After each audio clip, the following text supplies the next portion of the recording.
आप सभी का बहुत बहुत नमस्कार। आपका धन्यवाद जो आज आप यहाँ एक शॉर्ट नोटिस में इस प्रेस वार्ता के लिए आए हैं और विलम्ब के लिए थोड़ा क्षमा प्रार्थी हैं हम।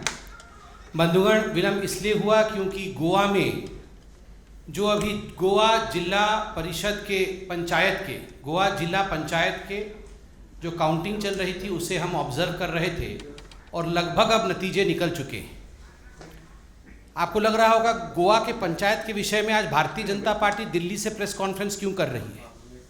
बिहार से लेके अब तक जितने भी चुनाव हुए हैं उनके नतीजे हमारे सामने आए हैं और किसान का आंदोलन चल रहा है। किसान आंदोलन को लेकर विपक्ष एक भ्रम के माहौल को सृजित करने की कोशिश कर रही है, एक भ्रम फैलाने की कोशिश कर रही है।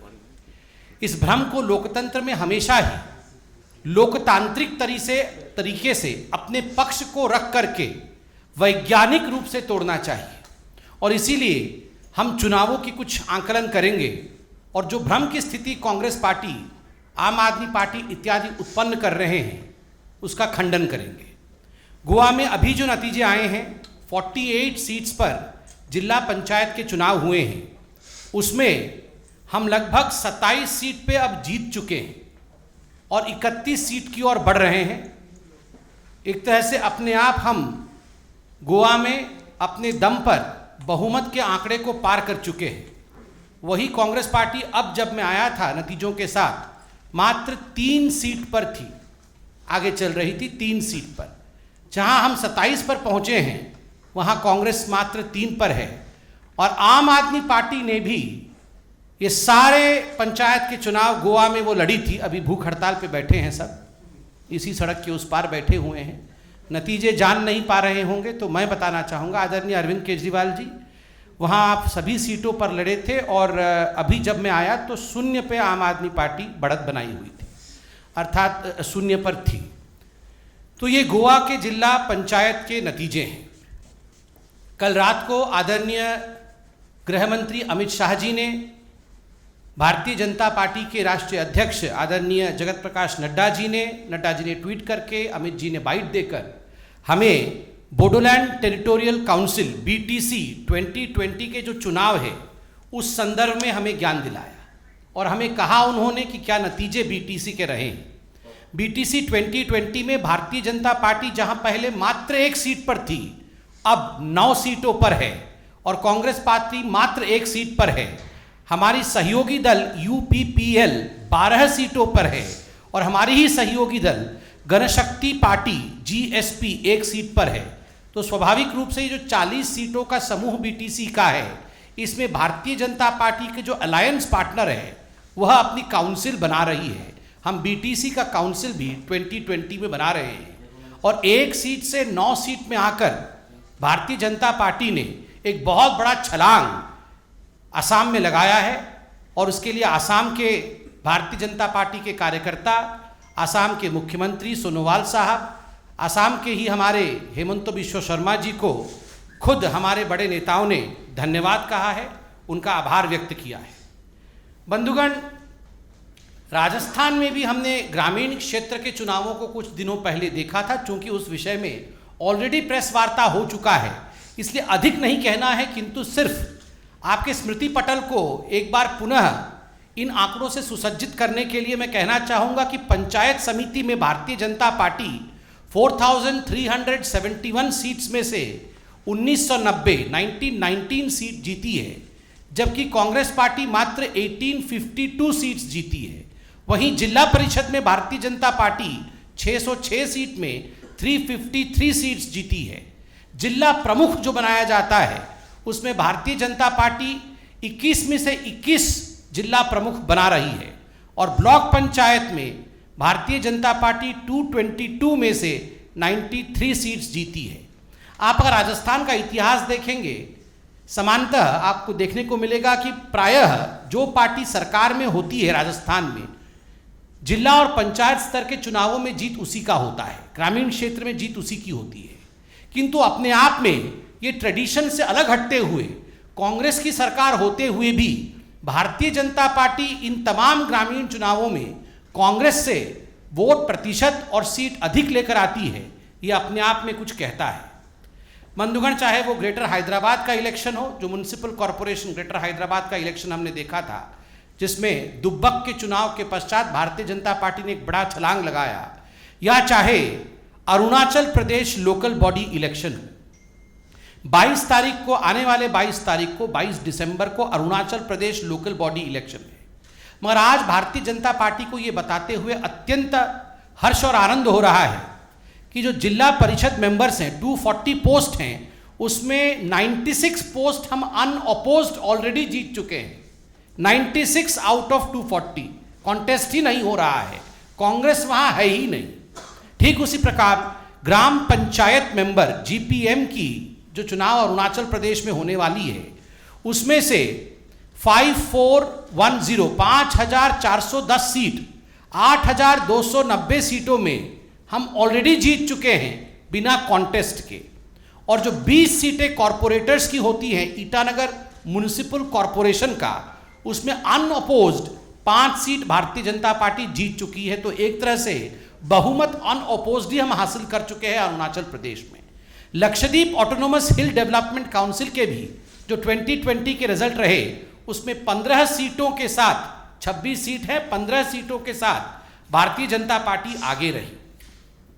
आपको लग रहा होगा इतनी सारे मैंने सीटों को यहाँ क्यों गिनवाया, इतने राज्यों को हम क्यों यहाँ पर परिलक्षित कर रहे हैं, आपका भ्रमण इतने राज्यों के चुनावी नतीजों में क्यों करवा रहे हैं। बंधुगण, मुख्यतः विषय यह है कि हर कोई जानता है कि गांव, गरीब, किसान और मजदूर ये इस देश का रीढ़ की हड्डी है, मेरुदंड है इस देश का। The spine of this country is formed by the poor of this country, the spine of this country is formed by the farmers of this country. And when we speak about these results, जब हम इन परिणामों के बारे में बात करते हैं, ये परिणाम संभव नहीं है यदि किसान हमारे साथ नहीं है। बिहार में यदि मोदी जी की जीत हुई, अगर हैदराबाद में मोदी जी की जीत हुई, गोवा में अभी मोदी जी जीते हैं, अगर ग्रामीण राजस्थान में मोदी जी की जीत हुई, लक्षद्वीप, लेह लद्दाख में मोदी जी की जीत हुई, मणिपुर से लेकर कच्छ तक 12 राज्यों में जहां हमने बाइपोल लड़ा वहां मोदी जी की जीत हुई, तो वो इस कारण से हुई क्योंकि किसान आज हमारे साथ खड़ा है, गरीब और मजदूर हमारे साथ खड़ा है। बंधुगण, 4 मुद्दों को लेकर भारतीय जनता पार्टी को और खास करके हमारे लोकप्रिय प्रधानमंत्री मोदी जी को घेरने की कोशिश कांग्रेस पार्टी, विशेषतः कांग्रेस पार्टी ने किया है। ये 4 मुद्दे कौन से थे? कोरोना का मुद्दा, राहुल गांधी कहते थे मैंने तो बहुत पहले बता दिया था, फिर भी कोरोना का मैनेजमेंट नहीं हो पाया। कोरोना के मुद्दे को लेकर घेरने की कोशिश की गई। एक वैश्विक आर्थिक संकट पूरे विश्व पे कोरोना के कारण रहा, भारत को भी उसी वैश्विक संकट, जो आर्थिक संकट था, उसको लेकर मोदी जी को घेरने की चेष्टा कांग्रेस पार्टी और आम आदमी पार्टी इत्यादि ने किया। प्रवासी मजदूरों को लेकर जिस प्रकार से हमें घेरने की कोशिश की गई, बिहार में एक मुख्य मुद्दा प्रवासी मजदूरों के पलायन और उनके सहूलियतों को लेकर बनाया गया।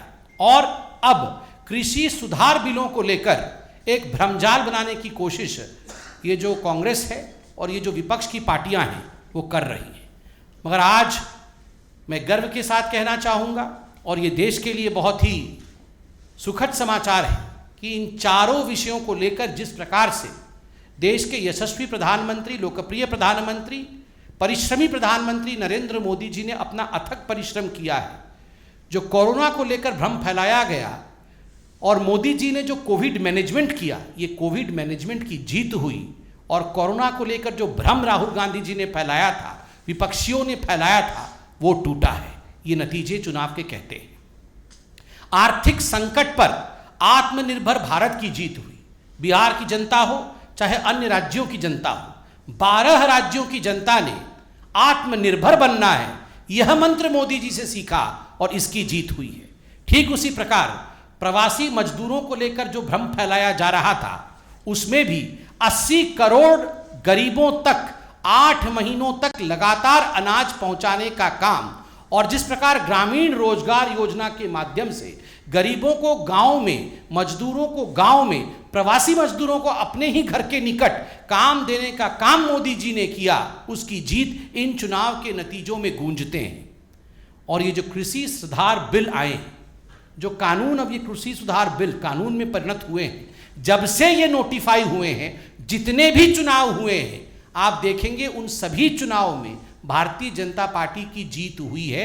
यह चिल्ला चिल्ला कर कहती है कि गांव, गरीब और किसान मोदी जी के साथ खड़ा है, क्योंकि मोदी जी गांव, गरीब और किसान के सच्चे साथी हैं। राहुल गांधी जी किसानों को लेकर भ्रम फैलाने के लिए बार बार ट्वीट कर रहे हैं, झूठी बातें बता रहे हैं। राहुल जी कितना समझते हैं किसानी को? हाँ, माना उनके जीजा जी किसान हैं, मगर वो कितना समझते हैं किसानी को? ये अंदर की बात है, मैं आज आपको बता रहा हूँ। जब उनसे पहली बार बताया गया कि रबी का खरीफ का क्रॉप हो गया है, रबी आने वाला है, तो जानते हैं वो क्या समझते हैं? वो रबी और खरीफ को भारतीय जनता पार्टी का कार्यकर्ता समझते हैं। उन्हें तो ये पता भी नहीं कि ये फसलों का नाम है। रबी और खरीफ फसलों का नाम है, ये राहुल गांधी नहीं जानते हैं। जिनको इसकी समझ नहीं है वो किसानों को बरगलाने चले हैं, वो अन्नदाता को बरगलाएंगे, संभव नहीं होगा। किसानों की लड़ाई मात्र के रूप में प्रयोग किया जा रहा है। दरअसल ये लड़ाई आप देखिएगा राजनीतिक गुटों के बीच की लड़ाई हो गई। आम आदमी पार्टी और कैप्टन अमरिंदर सिंह के ट्वीट वॉर को देखिए, आपस में एक दूसरे से लड़ रहे हैं। आपको क्या लगता है ये किसानों के हित के लिए लड़ रहे हैं? बिल्कुल नहीं। कुर्सी पर कौन बैठेगा, किसी भी कीमत पर, बिना मेहनत किए, बिना रिफॉर्म किए, बिना परफॉर्म किए, बिना ट्रांसफॉर्म किए कैसे सत्ता मिल जाए, इसकी लड़ाई चल रही है। कैप्टन अमरिंदर जी कह रहे हैं कि ये आम आदमी पार्टी वाले ढोंगी हैं, अरविंद केजरीवाल ढोंगी है। तो अरविंद केजरीवाल जी कह रहे हैं कैप्टन अमरिंदर सिंह सबसे बड़ा बदमाश है। ये आपस किसानों की बात भूल चुके हैं, कोई मतलब नहीं है किसानों से। ये आपस में सत्ता की लड़ाई करने की कोशिश कर रहे हैं। अरे अरविंद जी, गोवा के नतीजे अभी आए हैं, आप भूख हड़ताल में हैं, कृपया करके नतीजे देख लीजिए। वहाँ जीरो है, यहाँ हीरो बनने की आप कोशिश कर रहे हैं। और अरविंद जी, हमें ये पता है ये जो हंगर स्ट्राइक आप कर रहे हैं ये नींबू पानी से मिटने वाला नहीं है। ये अरविंद केजरीवाल जी का हंगर स्ट्राइक नींबू पानी से मिटने वाला हंगर स्ट्राइक नहीं है। ये सत्ता की भूख है, ये कुर्सी से ही मिटती है। तो ये लड़ाई आपस की पॉलिटिकल लड़ाई है, ये कोई किसानों के बारे में नहीं सोच रहा है। और अरविंद केजरीवाल जी, आप तो वही अरविंद केजरीवाल जी हैं और यही आम आदमी पार्टी है ना, जिसने जब पंजाब में चुनाव हुआ था तो अपने मैनिफेस्टो में डिक्लेयर किया था कि अगर पंजाब में हम सत्ता में आ जाएंगे तो हम बिचौलियों को हटा देंगे और हम एपीएमसी के जो कानून है उसको रिफॉर्म करेंगे। एपीएमसी रिफॉर्म करेंगे कहने वाले आप ही की मैनिफेस्टो थी, और आज आप भूख हड़ताल पे बैठ गए। और अरविंद केजरीवाल जी, आप तो वही अरविंद केजरीवाल जी है ना जिसके कलम से और जिसके कहने के बाद ये फार्म बिल नोटिफाई किया गया 23 नवंबर, इसी वर्ष 23 नवंबर को। ये फार्म बिल नोटिफाई करके, फार्म बिल को यहां कानून बना के दिल्ली में फिर जाके भूख हड़ताल में बैठना, वो ठीक उसी प्रकार है जैसे ये कांग्रेस वाले, याद है ना, छोले भटूरे खा के जाके भूख हड़ताल में बैठे थे, वो पकड़ में आ गए थे। पहले जाके छोले भटूरे खाए थे, फिर जाके भूख हड़ताल में बैठ गए थे। ठीक उसी प्रकार बिल को पहले नोटिफाई कर दिया है, नोटिफाई करने के बाद मैनिफेस्टो में डालने के बाद कि हम ये सब परिवर्तन करेंगे, अब जाके भूख हड़ताल में बैठे हैं। तो आपको क्या लगता है ये किसानों की भलाई के लिए कर रहे हैं? कदाचित नहीं। ये सब अपनी अपनी भलाई के लिए अपनी डफली, अपना राग अलापने में लगे हुए हैं। अगर किसानों की भलाई इस देश में वास्तविक रूप से कोई चाहता है तो वो नरेंद्र मोदी जी हैं, और इसी कारण से रिफॉर्म, परफॉर्म और ट्रांसफॉर्म की मंत्र से आगे बढ़ रहे हैं। और जो चुनावी नतीजे देश के कोने कोने में आ रहे हैं वो इसी बात की तरफ इंगित करती है, इशारा करती है कि in democracy they who perform for people are the ones who win. जो लोगों के लिए काम करते हैं, जो लोगों के साथ खड़े होते हैं, वही जीतते हैं। बहुत बहुत धन्यवाद। कोई सवाल हो तो अवश्य पूछे। सेकंड,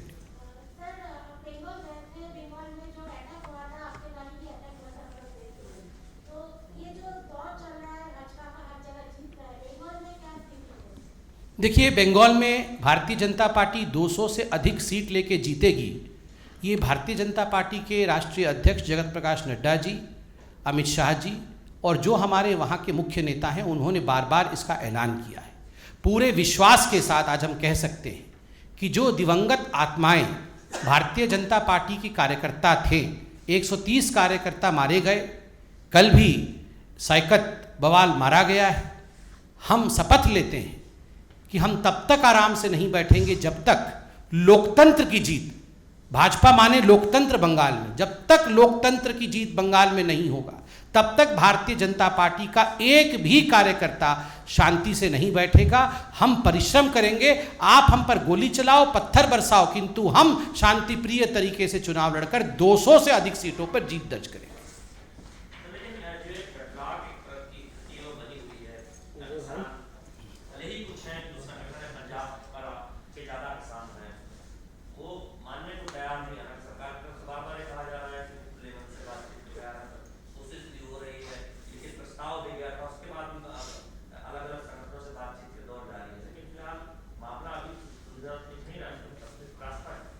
देखिए, जहाँ तक किसान आंदोलन और किसानों की सरकार के साथ बातचीत का सवाल है, पार्टी के प्रवक्ता के नाते मैं इस पर कोई टिप्पणी इसलिए नहीं करूँगा क्योंकि उस बातचीत के प्रोसेस में हम शामिल नहीं हैं।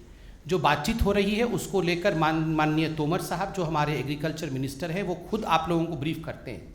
मगर एक रवैया जो हमारी पार्टी की सरकार में केंद्र में देखने को मिला है कि अन्नदाता जो हमारा भगवान है उसको लेकर हमारी पार्टी धीर स्थिर गंभीर है। अर्थात हम बिल्कुल पेशेंस के साथ, धीरज के साथ, गंभीरता के साथ इन विषयों से डील कर रहे हैं और हम बिल्कुल चाहते हैं कि हमारे अन्नदाता हमेशा खुश रहें, इसलिए बातचीत चल रही है।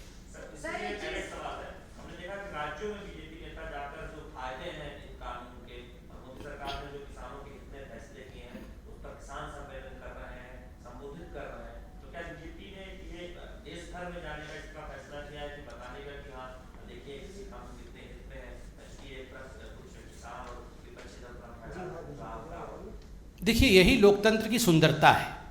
यदि भ्रम की स्थिति ऑपोजिशन पार्टीज अपने सत्ता लोलुपता में करते हैं, अपने फायदे के लिए करते हैं, तो जो सत्तारूढ़ पार्टी है उसका ये दायित्व है, उसको यही करना चाहिए, लोगों को समझाना, सत्य को जनपद तक ले जाना, सत्य को चौपाल तक ले जाना, सत्य को किसान के देवड़ी तक ले जाना। और भारतीय जनता पार्टी सदैव इसी प्रकार का कार्य करती है। दीनदयाल जी के समय से लेकर नरेंद्र मोदी जी के समय तक घर घर तक सत्य को पहुंचाना, प्रत्येक कार्यकर्ता हमारा इन सत्यों को लेकर जनता और किसानों तक जाएगा। आपने कहा था कि कांग्रेस और आम आदमी पार्टी मिसलीड कर रहे हैं इस पूरे मुद्दे को लेकर, लेकिन हमने देखा कई जगहों पे एंटी सोशल एलिमेंट्स ने हाईजैक करने की भी कोशिश की।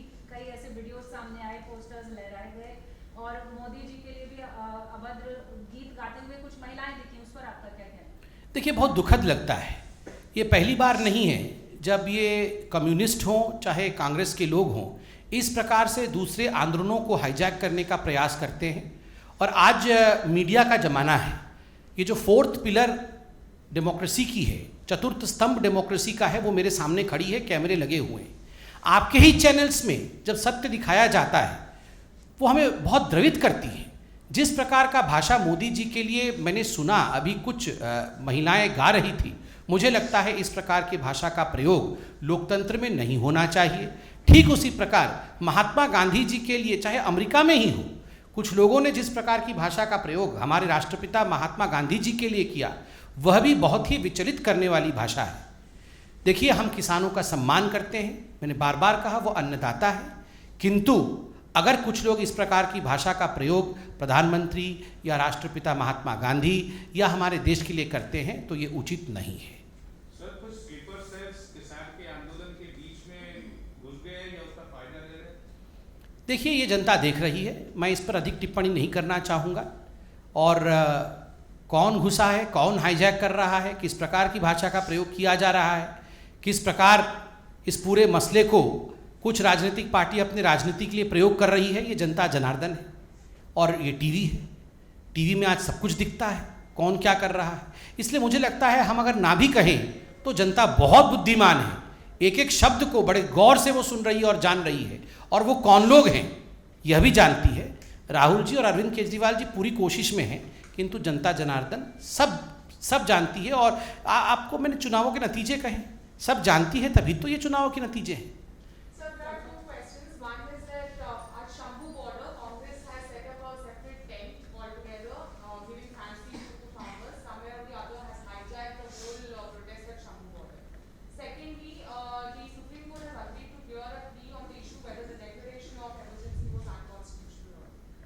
See, as far as Congress establishing a tent in Sambhu border is concerned, उनका तो टेंट कब का उड़ चुका है कांग्रेस का। टेंट ही नहीं है तो टेंट लगाया है कहाँ से, मुझे समझ में नहीं आ रहा है। ये तो अध्यक्ष नहीं अपना चुन पा रहे हैं। ये जगह जगह टेंट लगा के दूसरे के आंदोलन को अपना आंदोलन बनाने से कांग्रेस पार्टी कोई उभर जाएगी, ऐसा नहीं होने वाला है। आज कांग्रेस पार्टी को आज किसान भी जानता है, मैं सुबह से देख रहा हूँ जितने बड़े कांग्रेस लीडर्स वहाँ से किसानों को आकृष्ट करने की कोशिश कर रहे हैं, आओ हमारा टेंट है, आओ हमारा भोजन है, उतना ही दूर किसान उनके टेंट और उनके भोजन से भाग रहा है। वो कहते हैं हम तो कांग्रेस के पास ही नहीं जाएंगे। आपने देखा तमाम पॉलिटिकल पार्टीज जिन्होंने कांग्रेस के साथ गठबंधन किया था, आज वो क्या कह रहे हैं? आज वो कह रहे हैं ये कांग्रेस आई नहीं है, ये कांग्रेस पी है, कांग्रेस पनौती। कांग्रेस जिसको छुएगी वो खत्म हो जाएगी। तो ये किसान भी समझ रहे हैं ये पॉलिटिकल। थोड़े दिन पहले आप याद करिए, कर्नाटक के पूर्व मुख्यमंत्री रो के क्या प्रेस कॉन्फ्रेंस कर रहे थे कि काश मैंने कांग्रेस का स्पर्श नहीं किया होता तो आज मेरे अच्छे दिन होते, मैंने कांग्रेस का स्पर्श कर दिया तो अब क्या हो गया है। तो कांग्रेस की चिंता ना करें, उनका कोई टेंट नहीं है। वो कितनी भी टेंट लगाने की कोशिश करें, कुछ नहीं होने वाला है। मेरा तो सुझाव है कांग्रेस से, ये टेंट लगाना बंद करिए, अपना अध्यक्ष ढूंढिए भविष्य के लिए। देखिए, सुप्रीम कोर्ट का विषय है, पूरा विषय इमरजेंसी का सुप्रीम कोर्ट में गया है, सर्वोच्च न्यायालय है। We all have faith in the supreme court. Let's wait for what the supreme court speaks on this issue.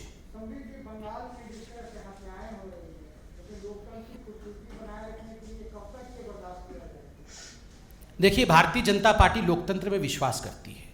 लोकतंत्र का एक प्रणाली होता है, उसी प्रणाली के सहारे भारतीय जनता पार्टी आगे बढ़ती है। हम कभी भी फासिस्ट पावर्स जो बंगाल में कर रही है उस पर विश्वास नहीं करते हैं। आप बताइए, मैं एक सवाल आपके ऊपर छोड़ के आज जा रहा हूँ, जिस प्रकार का व्यवहार पत्थरबाजी करके आदरणीय जगत प्रकाश नड्डा जी के साथ जो व्यवहार किया गया, वो तो बुलेट प्रूफ गाड़ी थी, इस कारण आज नड्डा जी सुरक्षित है। वरना विश्व के सबसे बड़े पॉलिटिकल पार्टी के डेमोक्रेटिकली इलेक्टेड लीडर के साथ इस प्रकार का व्यवहार, अगर यही व्यवहार, ईश्वर ना करे ऐसा कभी हो, अगर यही व्यवहार किसी और पॉलिटिकल पार्टी के अध्यक्ष या अध्यक्षा के साथ हुआ होता तो आज वो न्यूयॉर्क जर्नल क्या है, वाशिंगटन पोस्ट क्या है, ये सारे ऐसे रो रहे होते जैसे कि भारत से लोकतंत्र ही समाप्त हो गया। ये सारे आज रो रहे होते। अब सब चुप हैं, क्यों? मैं पूछ रहा हूं ये सिलेक्टिविज्म क्यों है? देखिए, हम लोकतंत्र में विश्वास करते हैं और जैसे कि मैंने कहा 130 कार्यकर्ता हमारे मार दिए गए हैं, वो 31 हो गया है, कल एक और कार्यकर्ता मारा गया है। 100 कार्यकर्ताओं का तर्पण हमारे राष्ट्रीय अध्यक्ष जेपी नड्डा जी ने खुद अपने हाथों से किया है। क्या ये तरीका होता है लोकतंत्र में? आप याद करिए किस प्रकार से पंचायत के चुनाव के समय 2018 में एक दिन में 31 मौतें हुई थी, लोग जाके नॉमिनेशन तक भर नहीं पाए थे, कोर्ट को इंटरवीन करना पड़ा था और कहा गया था कि आप वर्चुअली नॉमिनेशन भर दीजिए क्योंकि आप घर से बाहर नहीं निकल सकते। ये किस प्रकार का न्याय है? ये क्या लोकतंत्र है बंगाल में आज?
Download Tarang online radio app from Google Play Store.